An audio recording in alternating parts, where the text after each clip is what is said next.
Hello everyone, आज हम start करेंगे इंडियन कॉन्ट्रैक्ट एक्ट 1872। ये हमारी फर्स्ट क्लास रहेगी। और कॉन्ट्रैक्ट एक्ट की आपकी अप्रोक्स 12 से 13 क्लासेस रहेंगी इसकी।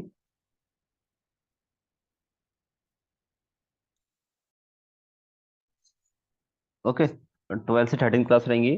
कॉन्ट्रैक्ट एक्ट की फैमिली लॉ मैं कंप्लीट कर चुका हूँ। ओके, फैमिली लॉ कंप्लीट है आपका। इसके बाद आपका टॉट कॉन्ट्रैक्ट के बाद मैं टॉट कराऊंगा। उसके बाद फिर मैं कॉन्स्टिट्यूशन ले लूंगा। कॉन्स्टिट्यूशन में अप्रोक्स आपकी 30 अप्रोक्स 30 क्लासेस रहेंगी।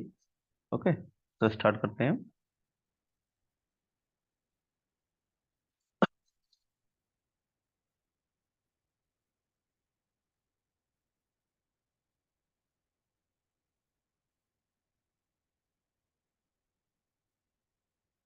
आवाज तो क्लियर आ रही ना मेरी?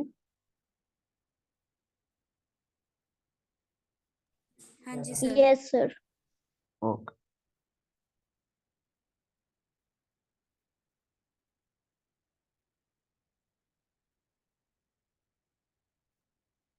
हाँ, तो आपका इंडियन कॉन्ट्रैक्ट एक्ट 1872 1872 है। इसमें कभी कभार ऐसे भी पूछ लेता है कि 1872 में एक और कौन सा एक्ट आया था। तो कौन सा एक्ट आया था पता है किसी को? तो इंडियन एविडेंस एक्ट भी 1872 का है। तो आप ये यस सर। ईयर याद रखें। तो 1872, और कब अगर कभी डेट पूछ ले तो फर्स्ट सितंबर 1872 में आपका ये एक्ट बनके तैयार फोर्स में आ गया था। 1872 में फर्स्ट सितंबर में। तो कॉन्ट्रैक्ट बेसिकली क्या होता है? कॉन्ट्रैक्ट जैसे समझो, अब कॉन्ट्रैक्ट ए पर्सन है और बी पर्सन है। अब ये आपस में कुछ करने या ना करने का।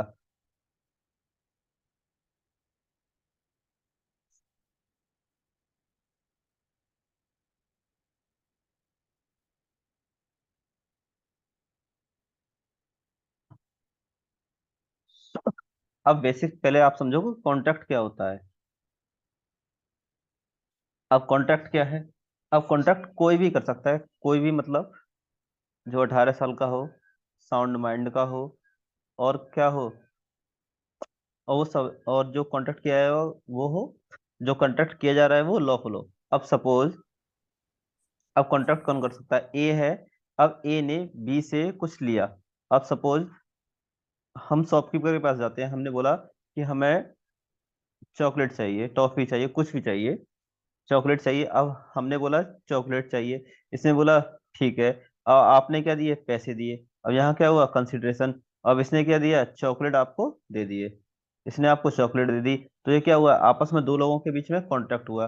अब ये जनरल कॉन्ट्रैक्ट है। अब फॉर्मेट सभी का यही होता है, चाहे कॉन्ट्रैक्ट हजारों करोड़ रुपए का हो, चाहे 1 रुपए का हो। हम शॉपकीपर पे जाते हैं। अब हम शॉपकीपर के पास जाते हैं तो हम बोलते हैं कि हाँ, हमें 10 रुपए का बिस्कुट दे दो, 10 रुपए वाला बिस्कुट दे दो। वो बोलता है ठीक है, वो बिस्कुट आपको दे देता है, 10 रुपए हम उसको दे देते हैं। अब यहाँ कंसिडरेशन अब हमारे लिए, अब ए है। अब ए के लिए कंसिडरेशन क्या है? बिस्किट है। और जो और जो बी बंदा है, जो शॉपकीपर वाला है, उसके लिए कंसिडरेशन क्या है? 10 रुपीज। तो बेसिकली जो कंसिडरेशन होता है वो जो चीज का आदान प्रदान होता है, यानी जिस चीज के लिए हम कॉन्ट्रैक्ट कर रहे हैं, वो चीज क्या होती है? कंसिडरेशन होती है। तो कंसिडरेशन 10 रुपीज भी है और बिस्किट भी है। ओके।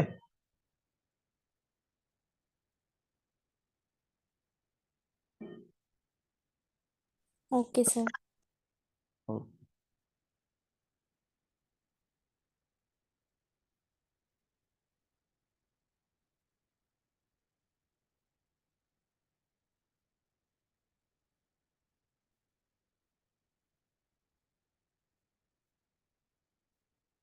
हाँ सर। तो कॉन्ट्रैक्ट, हमने देखो, contract an agreement between two or more person which create an obligation to do or not to do a particular things. अब कॉन्ट्रैक्ट होता है तो जरूरी नहीं है कि वो सिर्फ कुछ काम करने के लिए हो। अब कुछ काम क्या है? कुछ काम ना करने के लिए भी कॉन्ट्रैक्ट होते हैं कि हाँ तुम ये काम यहाँ से मत करो, या फिर ये चीज मत करो, मैं तुम्हें इतने रुपए दूंगा। तो बेसिकली क्या है, अब जब हम एक्ट पढ़ते हैं ना, तो ये एक्ट होता है, तो इस एक्ट की डेफिनेशन पता क्या होती है? मतलब एक्ट मतलब अ कॉम्बिनेशन ऑफ एक्ट, यानी कुछ करना और कुछ ना करना। एक्ट और ओमिशन, तो कुछ करना और कुछ ना करना दोनों क्या होता है? एक्ट होता है। कि अब कुछ ना करके भी हम एक्ट कर रहे हैं और कुछ करके भी हम एक्ट कर रहे हैं।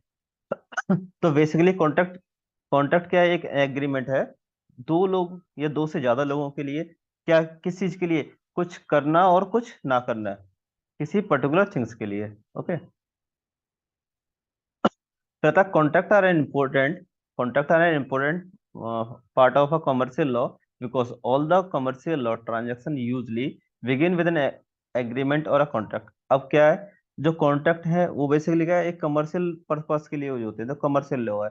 अब किसी से कोई चीज मंगा रहा है, या फिर कोई डिलीवरी हो रही है किसी प्रोडक्ट की, या किसी ने किसी से सौदा किया, तो बेसिकली क्या है, वो आपस में कॉन्ट्रैक्ट करते हैं। अब जैसे किसी ने गुड्स मंगाया है, किसी ने कहीं से गुड्स मंगाए, तो गुड्स के लिए क्या आपस में कॉन्ट्रैक्ट होता है कि हाँ मुझे इतना गुड्स चाहिए। अगर वो फुलफिल नहीं कर पा रहा है, तो हम उसके लिए क्या क्या करेंगे? हम लीगल ऑब्लिगेशन है, हम कोर्ट में अप्लाई करेंगे, उस पर सू करेंगे उसको।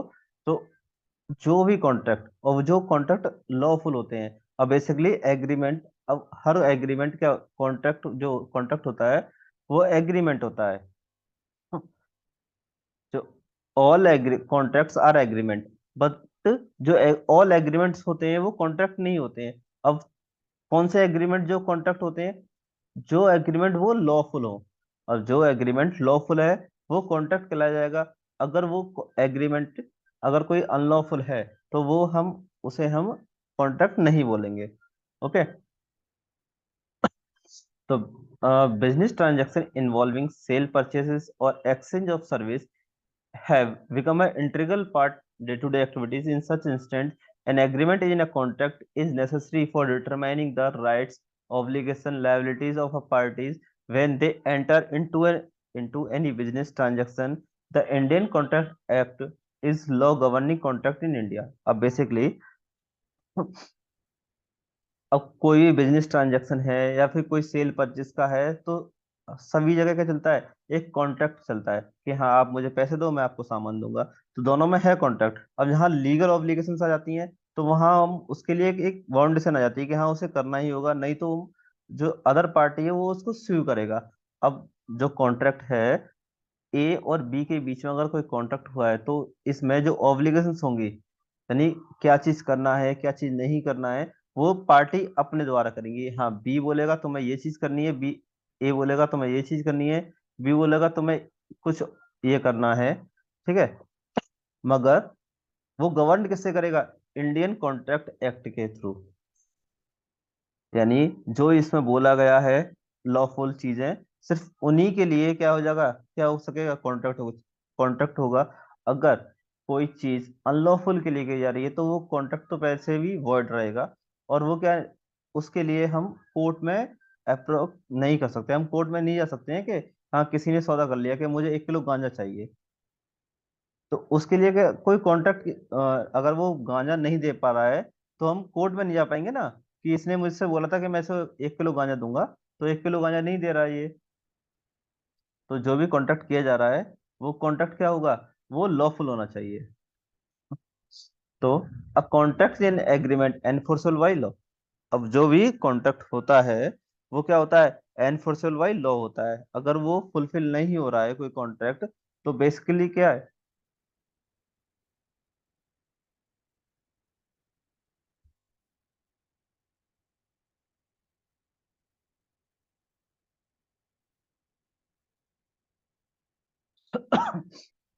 तो हाँ, the contract is an agreement enforceable by law. Basically जो सारे कॉन्ट्रैक्ट होते हैं, अब जो कॉन्ट्रैक्ट बना है, तो वो कॉन्ट्रैक्ट क्या है? एनफोर्सेबल बाय लॉ होगा। यानी वो लॉ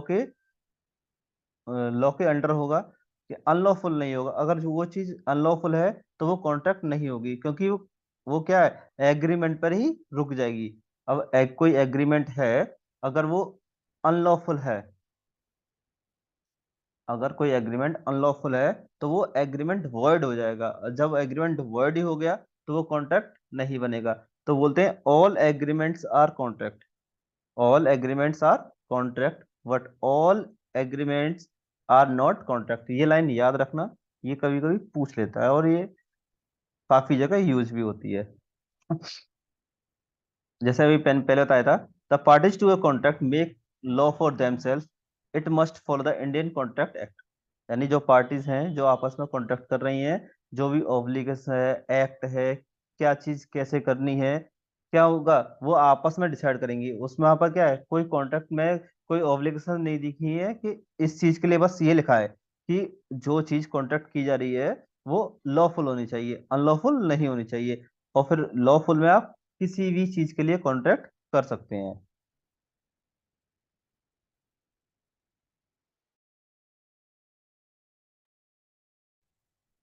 हाँ, तो बेसिकली हम ये समझते हैं। एक सेकंड।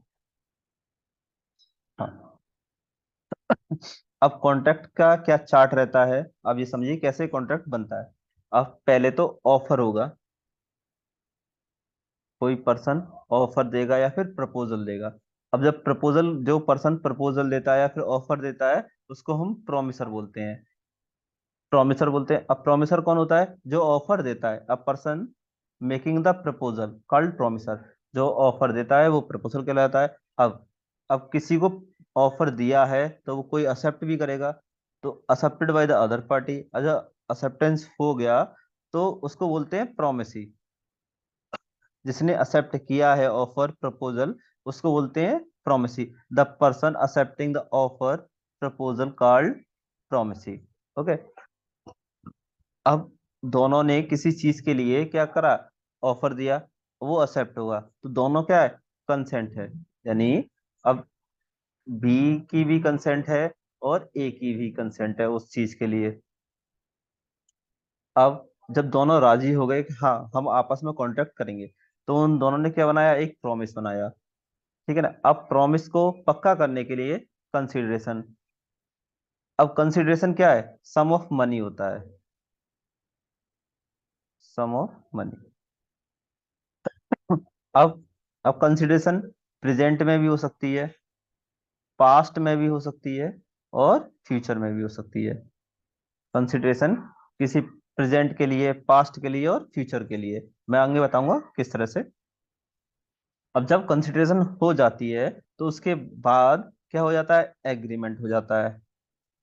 अब every promise, set of promise forming consideration for each other is an agreement. जब ऑफर हुआ, एक्सेप्टेंस हुआ, वो प्रॉमिस बन गया। अब प्रॉमिस के बाद जब तक कंसिडरेशन नहीं है, अब कंसिडरेशन हुआ, यहाँ कंसिडरेशन हुआ, जैसे ही कंसिडरेशन हो जाएगा वो एग्रीमेंट बन जाएगा। अब एग्रीमेंट, अब एग्रीमेंट बन गया तो वो या तो एनफोर्सेबल बाय लॉ होगा या फिर अन एनफोर्सेबल बाय लॉ, यानी लॉफुल और अनलॉफुल।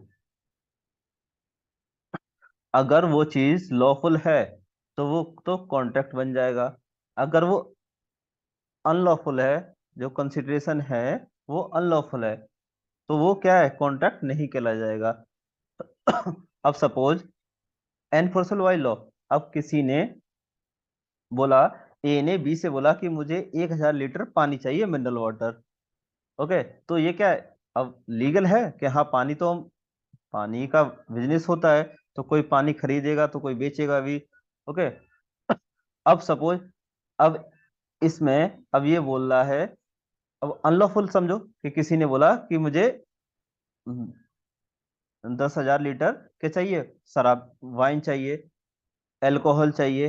अब अल्कोहल किसी को अगर, अब अल्कोहल किसको मिलती है, अब जो गवर्नमेंट सप्लाई करती है उसी को तो मिलती है, कि हाँ हर किसी को तो अल्कोहल नहीं मिल पाएगी। अब अगर कोई एवं ही कोई लेने लगे तो क्या है, वो तो अनलॉफुल है, तो उस चीज में क्या है, वो कॉन्ट्रैक्ट नहीं माना जाएगा। अगर कोई ऐसे ही जाए कि मुझे हजारों लीटर क्या है दारू चाहिए, तो हर किसी को नहीं मिल पाएगी ना। अब कोई बोले कि मुझे 2 किलो गांजा चाहिए, ये चीज, यानी जो कोई भी अनलॉफुल, ठीक है ना, तो उस चीज के लिए क्या है, वो कॉन्ट्रैक्ट नहीं किया जाएगा। अब किसी ने कॉन्ट्रैक्ट कर लिया कि तुम बी को मार दो, ए ने सी से कॉन्ट्रैक्ट किया कि बी को मार दो।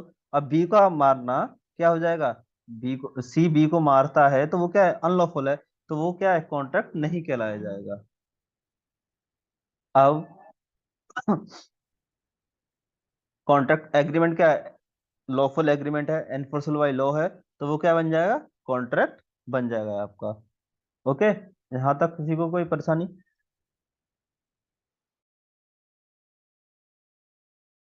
नो सर, समझ आ गया।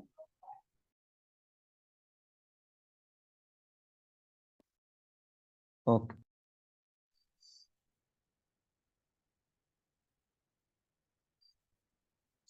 हाँ, तो अब आता है आपका essential elements of a valid contract.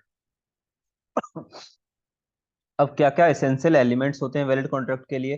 पहले तो ऑफर और एक्सेप्टेंस होना चाहिए। अब किसी ने जो ऑफर और एक्सेप्टेंस दिया है वो तो क्या है, लॉफुल ऑफर होना चाहिए और लॉफुल एक्सेप्टेंस होनी चाहिए।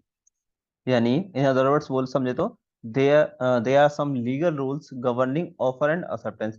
जो हमारा इंडियन कॉन्ट्रैक्ट एक्ट है, जो चीज अप्लाई करता है कि जो कोई ऑफर दिया जा रहा है या फिर एक्सेप्टेंस हो रही है, वो क्या होनी चाहिए, एक लॉफुल होनी चाहिए, अकॉर्डेंस विद लॉ होनी चाहिए। अब सेकंड क्या आता है, intention to create obligation, legal obligation. अब जो दो लोग ए और बी आपस में जो कॉन्ट्रैक्ट करने वाले हैं, तो वो क्या होना चाहिए, एक इस बिहाफ पे होना चाहिए कि हाँ, वो क्या है, लीगल ऑब्लिगेशन में आना चाहते हैं। अब सपोज ए ने बी से बोला कि मुझे चलो सुबह 4 बजे मॉर्निंग वॉक पर चलेंगे। ए ने बी से बोला कि सुबह 4 बजे मॉर्निंग वॉक पर चलेंगे। अब बी सोता रहा 4 बजे, वो 8-10 बजे उठा। एक दिन हुआ, 2 दिन हुआ, 3 दिन हुए। ओके, अब इस कंडीशन में ए कोर्ट नहीं जा सकता है, ए कोर्ट नहीं जाएगा कि बी ने मुझसे बोला था कि सुबह 4 बजे आना है और वो 4 बजे नहीं आया। ओके। अब अब ऐसे समझो,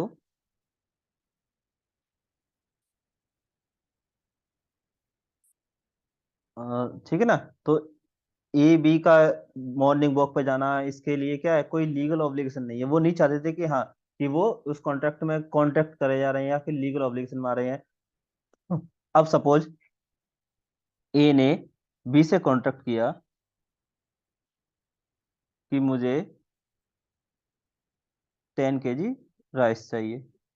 अब इसने बोला कि ओके, इसने बोला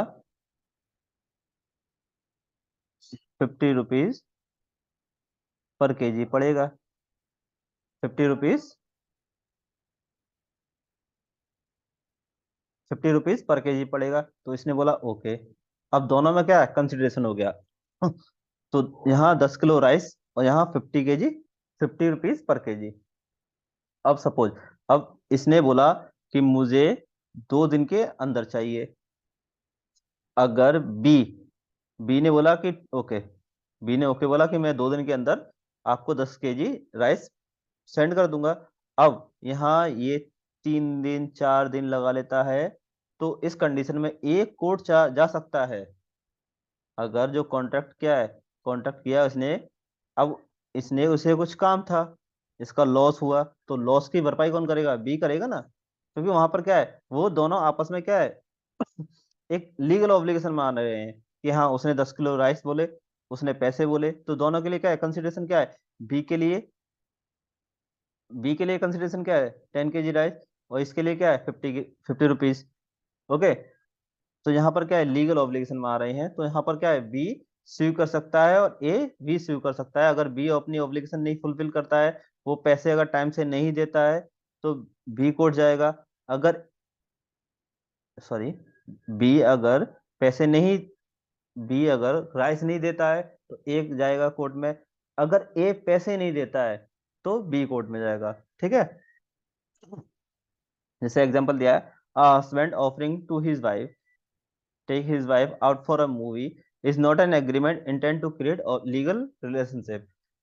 जब हस्बैंड वाइफ हैं आपस में, कितने सारे वो लगते हैं कि चलो आज तुम्हें नेक्स्ट वीक साड़ी दिलाऊंगा या घूमने जाएंगे। अगर ऐसे ही चलता रहा, अगर जो कॉन्ट्रैक्ट बोला है, यानी जो ऑब्लिक, यानी जो कुछ बोला जा रहा है, अगर वो हर चीज को अगर लीगल ऑब्लिगेशन में डाल देंगे तो कितने सारे केसेस हो जाएंगे, ठीक है ना।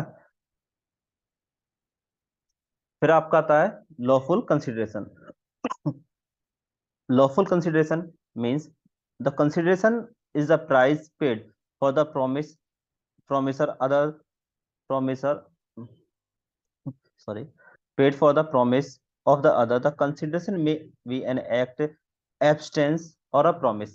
मतलब अगर कोई कंसिडरेशन है तो कंसिडरेशन पहले तो लॉफुल होनी चाहिए, यानी जो चीज काम करने के लिए बोला जा रहा है वो क्या होना चाहिए, लॉफुल होना चाहिए।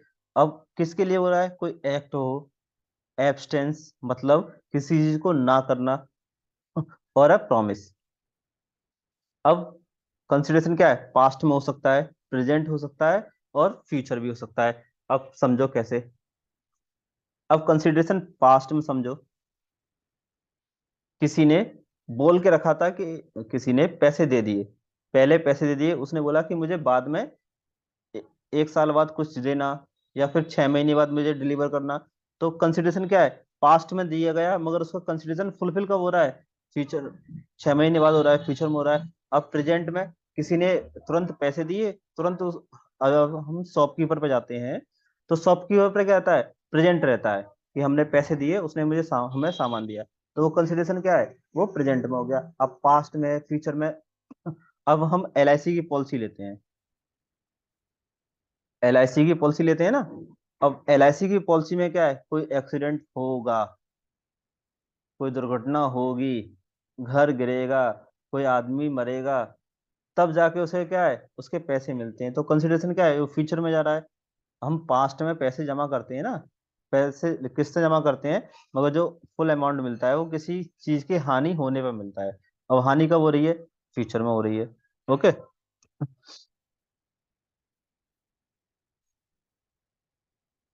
फिर आपका आता है capacity to capacity of parties. अब कौन कॉन्ट्रैक्ट कर सकता है, सर एक पहले तो। क्वेश्चन था सर। हाँ पूछिए। हेलो। हाँ हाँ, एम आई ऑडिबल बोलो सर? बोलो। हाँ हाँ, बोलिए। सर जो आपने LIC का एग्जांपल दिया था सर वो कंटीजेंट हाँ कॉन्ट्रैक्ट में भी आता है ना सर? हाँ हाँ जो आपने भी LIC का एग्जांपल, हाँ। हाँ हाँ हाँ। तो सर कंटीजेंट कॉन्ट्रैक्ट में क्या होता है सर? कंटेजन अभी मैं आगे बताऊंगा। अगर हम पैसे आगे घूमते जाएंगे तो ये बेस्ड बहुत होता है प्रोसेस चला जाता है, कंडीशंस पर, ठीक है ना। हैपनिंग एंड जब नॉन आगे हैपनिंग आएगा पर। सारी चीज आएंगी, मैं सब चीज बताऊंगा। प्रिविटी ऑफ कॉन्ट्रैक्ट क्या होता है, अब जो LIC की प्रोसेस होती है ना, वो प्रिविटी ऑफ कॉन्ट्रैक्ट कोई भी वायलेशन होती है, एक्सेप्शन होती है, ठीक है ना, मैं सारी चीज बताऊंगा। ओके। अब कैपेसिटी पार्टीज मतलब कॉन्ट्रैक्ट कौन कर सकता है। अब पहले तो जो पार्टीज है वो मेजर होनी चाहिए। अब मेजर कौन बताता है, मेजर से हमारा जो हमारा इंडियन मेजोरिटी एक्ट है वो बताता है कि मेजर कौन है, जो 18 साल का होता है। जो 18 साल का है वो क्या है, मेजर है। अब एक और कंडीशन होती है, अगर कोई चाइल्ड अडॉप्टेड है, अगर कोई पर्सन अडॉप्टेड है या फिर वो लीगल गार्जियंस के अंदर है, तो वहां पर जो मेजोरिटी की एज होती है, मेजर की एज कितनी होती है, 19 ईयर होती है। ओके। अब the parties must be mentally sound mind, ठीक है ना, मेंटली साउंड होनी चाहिए, मतलब साउंड माइंड का होना चाहिए, पागल नहीं होना चाहिए, उसे पता होना चाहिए वो किस बारे में कॉन्ट्रैक्ट कर रहा है, क्या ऑब्लिगेशन रहेंगी, क्या लीगल प्रोसेस रहेगा, उसको पता होना चाहिए। अब पार्टीज थर्ड होता है, parties must not B disqualified from contracting by law. अब जो पर्सन कॉन्ट्रैक्ट कर रहा है, जो पर्सन कॉन्ट्रैक्ट कर रहा है वो क्या है, वो वो बंदा डिस्क्वालिफाइड नहीं होना चाहिए, कोर्ट के द्वारा डिस्क्वालिफाइड नहीं होना चाहिए कि वो कॉन्ट्रैक्ट नहीं कर सकता है, कर सकता है। अब जैसे कोई अगर अभी एक कंडीशन है कि विजय माल्या क्या है, वो भगोड़ा है, विजय माल्या भगोड़ा घोषित कर दिया है, अगर वो कॉन्ट्रैक्ट करता है, उससे अगर कोई कॉन्ट्रैक्ट करता है तो वो क्या है, वो डिस्क्वालिफाइड है। तो ऐसे पर्सन जिसने जिसे कोर्ट ने क्या है बाहर कर रखा है कि वो कॉन्ट्रैक्ट नहीं कर सकता, तो अगर आप उस पर्सन से कॉन्ट्रैक्ट करते हैं तो वहां पर क्या है, कोर्ट कोई क्या है उस पर लीगल ऑब्लिगेशन नहीं लगा सकता है, क्योंकि वहां पर क्या है, वो डिस्क्वालिफाइड पहले से ही है। ओके। एक मिनट।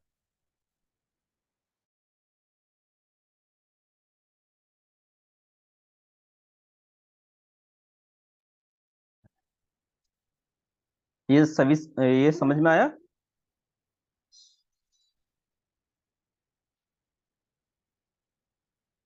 Yes, फिर sir. आता है, ओके ओके, फिर आपका आता है फ्री कंसेंट।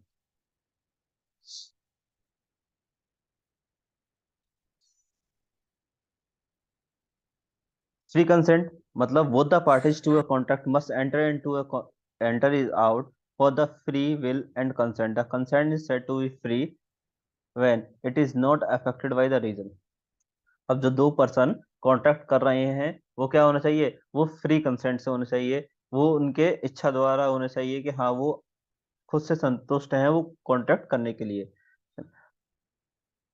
अब उसमें कोई क्या चीज, यानी कोई चीज अफेक्टेड नहीं होनी चाहिए, मतलब कोई दबाव नहीं होना चाहिए, कोरिजन नहीं होना चाहिए, अंडू इन्फ्लुएंस नहीं होना चाहिए, किसी के बहकावे में दे रहे हैं, फ्रॉड नहीं होना चाहिए, किसी से के साथ मिसरिप्रेजेंटेशन नहीं होना चाहिए, किसी से क्या है मिस्टेक नहीं होनी चाहिए।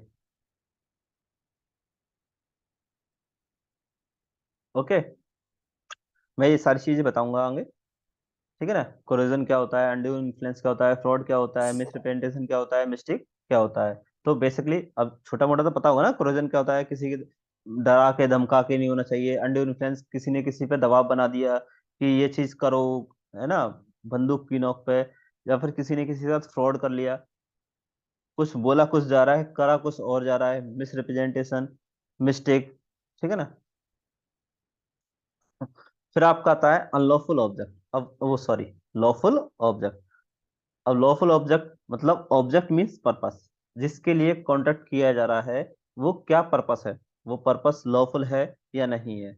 Okay, the act laid down that the object for which the agreement has been entered into must not be prudent, illegal, immoral और अपोज टू पब्लिक पॉलिसी। जो कॉन्ट्रैक्ट किया जा रहा है वो क्या नहीं होना चाहिए, फ्रॉडुलेंट नहीं होना चाहिए, इलीगल नहीं होना चाहिए, इमोरल नहीं होना चाहिए, ओके, और क्या नहीं चाहिए, जो अपोज टू पब्लिक पॉलिसी, यानी जो पब्लिक पॉलिसी है उनके विरुद्ध नहीं होना चाहिए।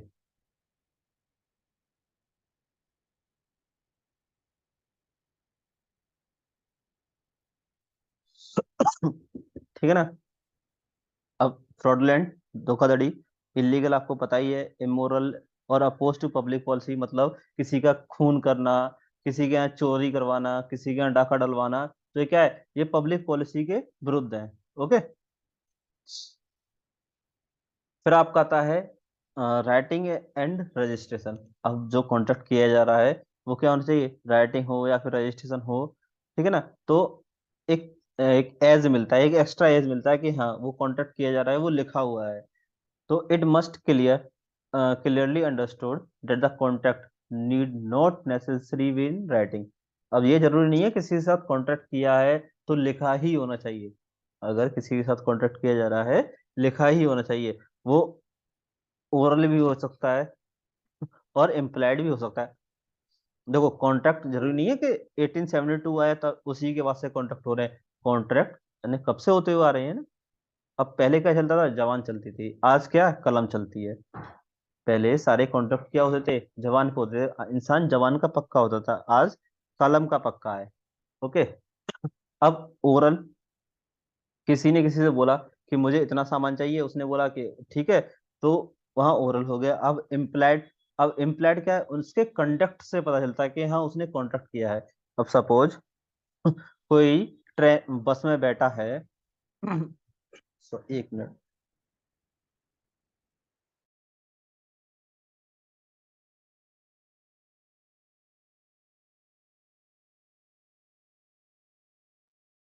हाँ, अब इम्प्लाइड मतलब अब ए जाके, कोई बंदा कोई इंसान है, पर्सन है, वो क्या करता है, वो बस में जाके बैठा है। अब वो बैठा है तो वो टिकट लेगा ना, तो वो क्या है, वो उसका कंडक्ट बता रहा है कि हाँ, वो कंडक्ट बता रहा है कि हाँ वो कॉन्ट्रैक्ट के लिए बैठा है, वो पैसे देगा। वो जब वो जा रहा है वो कंसिडरेशन एक चीज फुलफिल कोई कर रहा है तो उसके बिहाफ में क्या है, वो पैसे लेगा, और उसको टिकट लेना ही पड़ेगा ना, क्योंकि वो इम्प्लाइड है, वो बैठा है तो वो टिकट लेगा। However, the Indian Contract Act lay down the lay down it as certain special cases for a contract, no contract to be valid. it must only be writing beside it also need to be registered. अब कुछ special cases होते हैं, उसमें क्या है, जो agreement है वो राइटिंग में होना चाहिए और रजिस्टर्ड भी होना चाहिए। अगर हम किसी के साथ क्या है, एक हैवी अमाउंट का कॉन्ट्रैक्ट कर रहे हैं, तो वहां पर क्या है, रजिस्टर्ड भी होना चाहिए और राइटिंग में भी होना चाहिए। The agreement for a sale of immovable property it must be in writing and registered. अब किसी से हम घर खरीदते हैं या फिर कोई प्रॉपर्टी खरीद रहे हैं, वो क्या इमूवेबल प्रॉपर्टी है, उसकी रजिस्ट्री कराते हैं ना, बैनामा करवाते हैं। ये तो पता है ना, रजिस्ट्री होती है, बैनामा होता है, तो वो क्या है, एक रिटन डॉक्यूमेंट होता है कि हाँ हम उस चीज को हम दे रहे हैं, कॉन्ट्रैक्ट हो रहा है, एग्रीमेंट हो रहा है किसी के बीच में। ओके। अब एट में आता है सर्टेनिटी। अब कॉन्ट्रैक्ट हो रहा है तो वो किस चीज के लिए है, to ensure the contract is valid the term it must be certain. जैसे agreement, the meaning which is not certain or capable of being made certain word. Means अगर किसी के साथ कॉन्ट्रैक्ट हो रहा है, वो सर्टेन नहीं है, ना ही सर्टेन है, और not capable of being a certain word. अगर सपोज दिस एग्जांपल समझो, Sahana agreed to sell her mobile to Vishal at best competitive price. उसने बोला कि जैसे सहाने ने विशाल को बोला कि मैं तुम्हें मोबाइल बेचूंगी। विशाल ने बोला कितने में, अरे लगा लूंगी, सही पैसे, सही पैसे लग जाएंगे। अब वहां क्या है, जो मनी है वो कंसिडर, अब एक जगह तो मोबाइल फिक्स है कि हाँ मोबाइल है, अब जो मनी है, पैसे क्या है, फिक्स नहीं है। उसने बोला कि हाँ चलो लगा देंगे, जो भी होंगे देखे जाएंगे। तो उस जगह क्या है, जो एग्रीमेंट हो रहा है वो क्या हो जाएगा, वो वॉइड हो जाएगा, क्योंकि यहाँ पर क्या है, पता नहीं चल रहा है कि कंसिडरेशन किसके लिए हो रहा है। अब ए ने, अब सपोज ए ने बी से बोला कि मुझे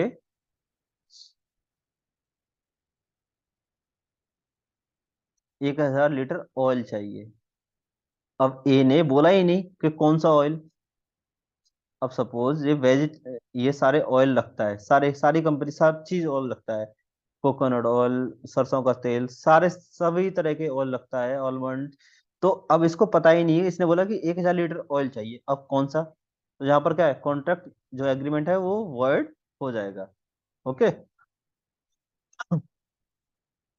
फिर आपका आता है पॉसिबिलिटी ऑफ परफॉर्मेंस। मीन्स जो एग्रीमेंट करा जा रहा है वो क्या है, एग्रीमेंट उस चीज के लिए किया जाना चाहिए, वो चीज परफॉर्म हो जाए, परफॉर्मेंस हो जाए। अब किसी ने चांद तारे तोड़ने के परफॉर्म कॉन्ट्रैक्ट कर लिया कि नहीं तुम मेरे लिए तारे तोड़ के लाओ, तब ये चीज होगी। अब वो तारे तोड़ना इम्पॉसिबल है ना, कोई एग्रीमेंट यानी कोई ऐसी चीज जो इम्पॉसिबल एक्ट है, तो वो क्या हो जाएगा, वो वर्ड कहलाया जाएगा। ओके। ये 10th वाला पॉइंट मैं आपको नेक्स्ट क्लास में बताऊंगा। ओके। ये टाइम एंड हो रहा है इसका। Okay sir.